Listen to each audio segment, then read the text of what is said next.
penyalahgunaan pra-peradilan.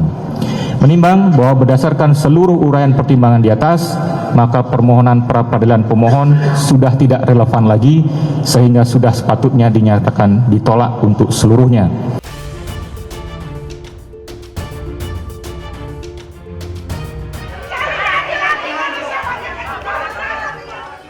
Ruang sidang berubah riuh oleh teriakan ibu-ibu pendukung Roy Suryo usai hakim membacakan putusan pra-peradilan. Kekecewaan pun ditumpahkan pendukung Roy Suryo. Hakim Tunggal Sidang Pra-peradilan Roy Suryo Iketut Darpawan memutuskan menolak seluruh permohonan pra-peradilan kedua Roy Suryo. Hakim menilai Roy Suryo sengaja memecah satu persatu dan menyalahgunakan pra-peradilan dengan tujuan menunda pokok perkara. Dengan demikian penetapan status tersangka Roy Suryo sah. Hakim Tunggal Iketut Darpawan menilai putusan pra-peradilan sebelumnya yang mengabulkan sebagian gugatan terkait penangkapan, penggeledahan dan penahanan tidak mempengaruhi pokok perkara. Nah, bagi saya menyerahkan sepenuhnya. Langkah selanjutnya pada para kuasa hukum saya. Mas Refli, Mas Abdul Ghafur Sangaji, Bu Soraya, Mas Tristan, kemudian Pak Yasena dan lain sebagainya. Ya, saya menyerahkan sepenuhnya. Apakah kemudian mau lanjut dengan pra-peradilan yang keempat? Karena apa? Karena pra-peradilan yang ketiga sudah kami daftarkan.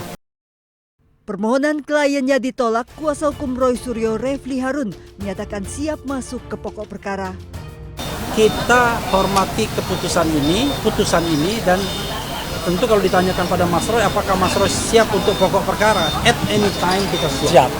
Ya, ini adalah the lawyer's way untuk mencari jalan agar kemudian Mas Roy ringan, ya, kemudian ringan langkahnya ketika harus berhadapan dengan pokok perkara.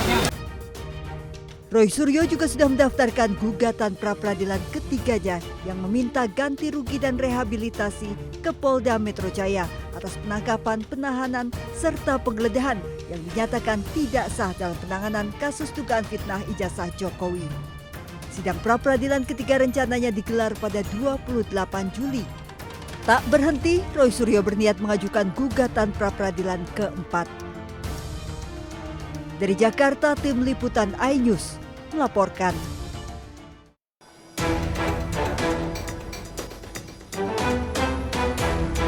Roy Suryo lagi-lagi ajukan pra-peradilan ke Pengadilan Negeri Jakarta Selatan.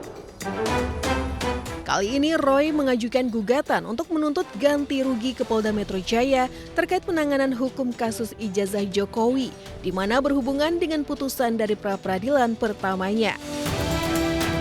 Tak hanya berhenti di pra-peradilan ketiga, Roy Suryo bahkan siap mengajukan pra-peradilan keempat. Apakah kemudian mau lanjut dengan pra-peradilan yang keempat? Karena apa? Karena pra-peradilan yang ketiga sudah kami daftarkan. Dan insya Allah akan bersidang pada hari Selasa tanggal 28 Juli yang akan datang.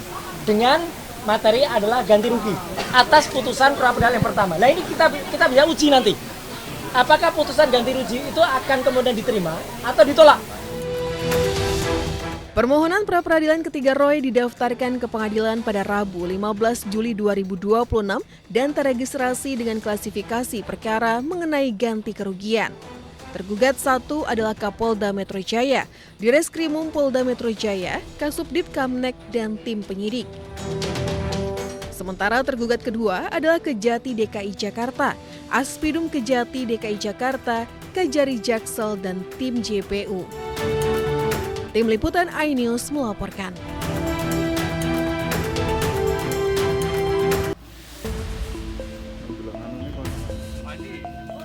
Andi Aswan, Ketua Umum Relawan Militan Gibran Nusantara menyambut sejumlah teman semasa kuliah di UGM Joko Widodo.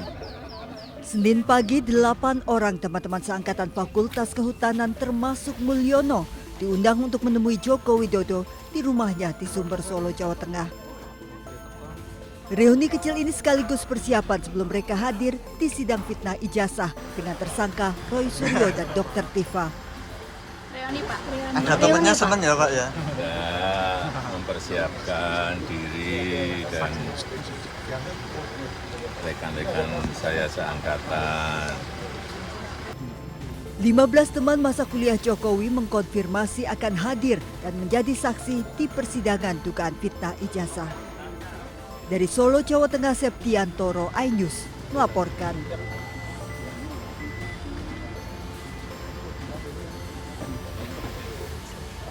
Ada kabar Bapak ke dari reshuffle nanti Pak, khusus Pak, itu tanggapannya gimana? Apa ada evaluasi? Waduh, lo itu masa gue ngalah-ngalahin presiden, itu hak keberatan kita bos, ampun Udah bos, pernah dipanggil Pak untuk ampun. evaluasi gitu misalnya Pak? Kalau dipanggil ya sering tiap saat, tapi nggak ada urusan begituan. Terkait pemasarannya kemarin Pak? Nggak ada komunikasi Bapak.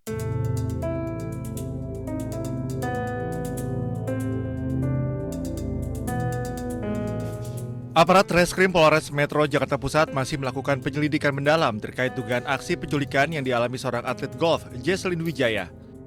Pihak kepolisian telah mendeteksi keberadaan korban yang telah meninggalkan Indonesia. Hal itu diketahui dari pemeriksaan manifest penumpang di mana Jesslyn Wijaya terindikasi terbang ke Kuala Lumpur bersama dua kerabatnya berinisial EA dan EI. Ketiganya berangkat dari Bandara Ahmad Yani Semarang, Jawa Tengah beberapa hari lalu. Meski begitu, polisi belum bisa menyimpulkan apakah ada unsur paksaan atau atas keinginan sendiri, mengingat hingga kini belum ada keterangan resmi baik dari korban maupun keluarga.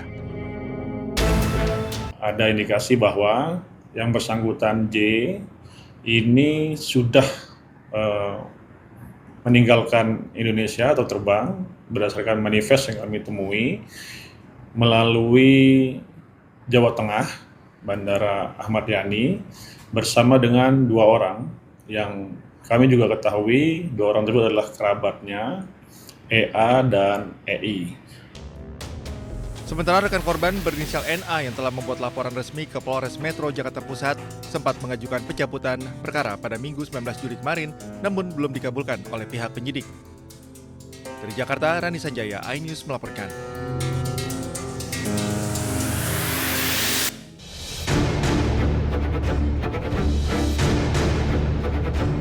Kabar mengejutkan datang dari dunia olahraga golf tanah air.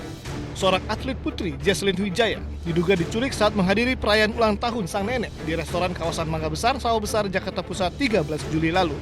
Polres Metro Jakarta Pusat masih menyelidiki dugaan penculikan ini. Sejumlah saksi telah diperiksa dan rekaman CCTV lokasi tengah diperiksa untuk mengidentifikasi para pelaku. Meski pelapor yang juga teman dekat korban mencabut laporan, namun polisi masih tetap menyelidiki kasus ini untuk memastikan ada tidaknya unsur penculikan yang dialami korban. Kita masih belum menemukan keterangan perkara yang sebenarnya terjadi, apakah ada perbuatan pidana atau tidak dalam peristiwa tersebut. Artinya korban sudah ditemukan? Belum, jadi untuk korban sendiri masih kami lakukan penyelidikan keberadaannya.